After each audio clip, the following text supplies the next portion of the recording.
Can you win your second 500 today? Well, we got a good shot at it. Got a good race car. Wasn't really excited about the car yesterday afternoon, the last practice, but the car, it come around. I think it's going to be okay. We got a good engine in it, but a little wind today. A little exciting. I think it's going to be some exciting racing. Going to see something you probably had never seen on Fox. Hey there, NASCAR fans. Today we have another thrilling video where we dive deep into the heart and soul of the sport. We're turning our focus to the legendary Dale Earnhardt, a name that resonates through the history of stock car racing and his bittersweet journey on the deadly Daytona track. Join us as we explore the struggles, triumphs, and the fateful end of the Intimidator's journey at the iconic Daytona 500. Our story begins in North Carolina, where a young Dale Earnhardt inherited his passion for racing from his father, Ralph Earnhardt. Dropping out of high school in 1967 to pursue his dream, Dale embarked on a journey that would make him a NASCAR icon. His first full-time season in 1979 marked the beginning of a remarkable career, and in 1980, he clinched his first championship. Little did the racing world know that the Intimidator had arrived. Of the 1986 and 1987 Winston Cup, the Intimidator, Mr. Dale Earnhardt. Despite his dominance in the NASCAR world, there was one elusive victory that haunted Dale Earnhardt throughout his career, the Daytona 500. Earnhardt's struggle at this prestigious race became a defining narrative. The Great American Race, held at the Daytona International Speedway, tested Earnhardt's skills and resilience in ways that no other track did. Year after year, victory in the Daytona 500 remained just out of reach, adding an extra layer of intensity to his already formidable reputation. Earnhardt's relationship with Daytona International Speedway was nothing short of legendary. With 34 victories at the track, including his crowning achievement, the 1998 Daytona 500, Earnhardt left an indelible mark on the racing grounds. His legacy extended beyond just the Great American Race, encompassing the Daytona Summer Races, the Budweiser Shootout, dual qualifying races, and the International Race of Champions. Earnhardt's dominance at Daytona solidified his status as a champion. After many attempts and accumulating many top 10 victories, the year 1998 marked a historic moment in Dale Earnhardt's career, the year he finally conquered the Daytona 500. After 2 decades of trying, Earnhardt's black No. 3 Chevrolet crossed the finish line first, and a euphoric celebration ensued. The victory was not just about winning a race, it was about exorcising the demons that had plagued Earnhardt for so long. As he rolled down pit road, every crew member from every team lined up to congratulate the Intimidator, acknowledging the greatness that had finally triumphed. As we relive that triumphant day in 1998, it's essential to peel back the layers and uncover the chaos that unfolded behind the scenes.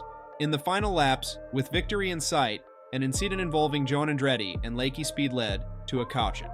Amidst the confusion in the pit lane, Earnhardt's former crew chief, Larry McReynolds, played a pivotal role in ensuring that the Intimidator didn't let off the gas, both literally and figuratively. You know, that was back when we used to race back to the caution. Oh. And we had taken the 2 to go. And John Andretti and somebody got together on the back straightaway, and that brought the caution out. And so Danny Culler, our spotter, was on him. You know, you got to bring it back. You got to bring it back. We're racing back to the caution. And I remember, obviously, when we took the white flag and the caution. Wow.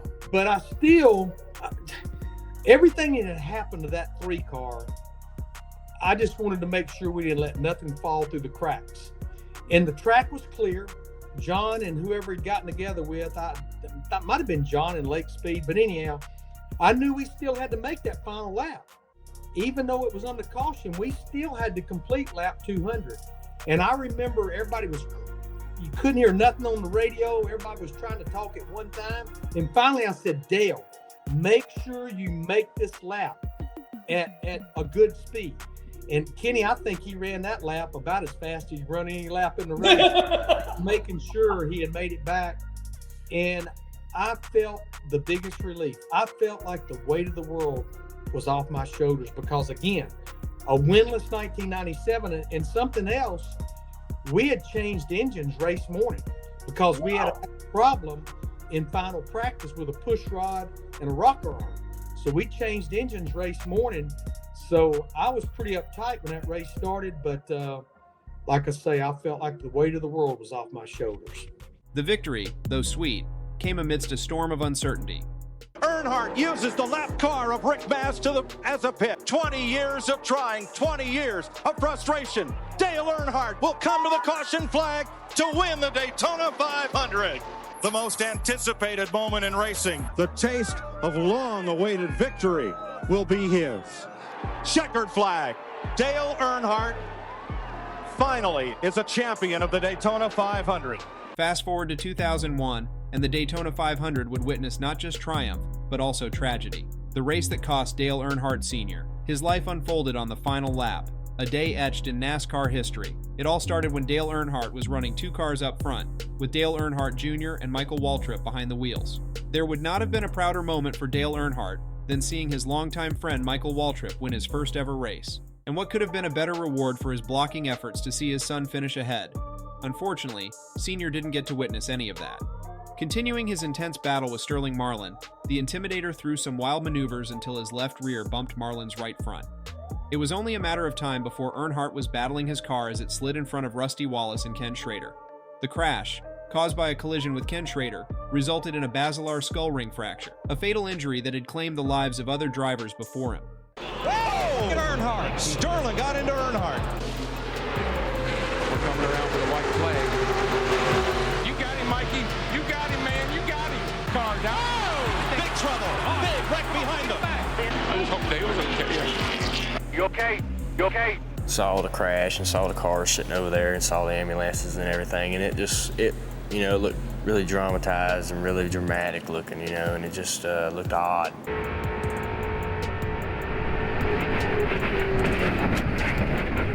This is undoubtedly one of the toughest announcements that I've ever personally had to make, but after the accident in turn 4 at the end of the Daytona 500, we've lost Dale Earnhardt.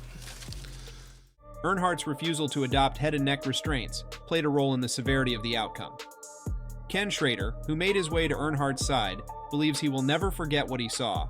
His death triggered a wave of gratitude and sorrow in the community, and his legacy remains cemented in the hearts of millions to this day. Dale Earnhardt's tragic end at Daytona in 2001 shook the world of motorsports. His death became a catalyst for change, prompting NASCAR to prioritize driver safety like never before. The Hans device and the safer barrier were introduced, revolutionizing safety measures. Earnhardt's legacy, marked by his contributions to the sport and the subsequent advancements in safety, lives on in the hearts of millions.